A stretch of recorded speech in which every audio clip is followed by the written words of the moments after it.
All right, good morning, period 3 and 4. This video is going to show you how to do the new assignment. So you're going to go to week 8. You can go to key terms, 8.1 key terms, and we're learning about proportions. Once you open it, you're going to get this screen here. So I'm going to go ahead and close this window because we don't need it, at least for now. All right, so you're going to get this window here.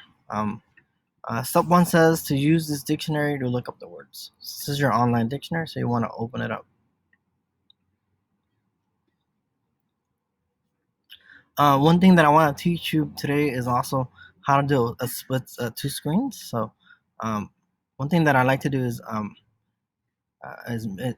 you hold this here and you drag it out, and then you want to make it smaller. And then what that's going to do is you're going to be able to have two screens. So I'm going to do this one too. And the purpose of the two screens, so now you have two screens in front of you. The purpose of the screens is so that you're able to work a lot easier, a lot better. You don't have to tab back and forth. So what you're doing here is you're going to do the definition. So the word that I'm doing here is ratio. So I'm going to go ahead to the letter R. I'm going to look up the word ratio. And then, so ratio is RA. So I'm going to scroll down to RATIO right there. And then it says a ratio shows the relative size of two or more values. All right, so I had a previous definition that I got from a previous website, but I'm going to go ahead and erase this here. It is correct though. It says a ratio is a comparison of two numbers, and it's the same thing. So I'm gonna just go ahead and add the new definition. Ratio shows, as you can tell, with split screen, we're having two screens. You're able to work better.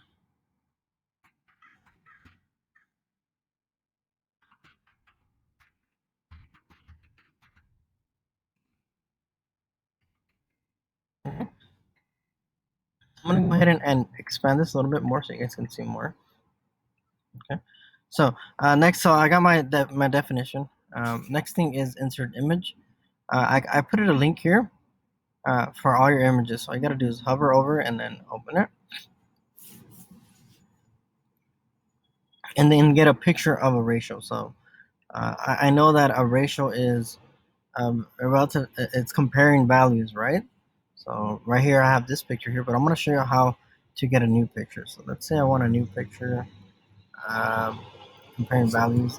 So let's say I'm gonna go ahead and maybe get this one here.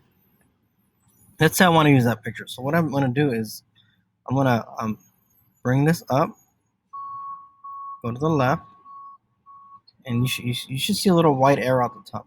Okay. Once you see that white arrow, then you can drop it in this box or in the box that you're working on, right? So I'm gonna just drop it in here in this box. I think it's the second one. All right, and then you drop it in there. Okay. So remember, you only need one picture. I was just doing this as an example, so I'm gonna go ahead and delete that picture. All right, and that's pretty much what you're doing. I'm gonna show you one more word, number line. So let's say I want to look up the word number line. Well, I'll go to the letter N, go to number line is right there, and copy your definition. A line with numbers placed in their correct position. So it'd be this one here. You're gonna go ahead and copy that here, and then for your example, you can click here. It's gonna pop in different number lines, and I kind of like this one. So what you do is go up, bring it, hover it over, see the little white arrow, then you drop it in your box. And you know what, it might do this, so you just want to move it up. Okay, and it works. It's in there. It kind of looks kind of weird, but it's in there. It's in the right box. It's just a little bit big, so you might want to make it smaller. So it says number line and my picture. All right, thanks for watching.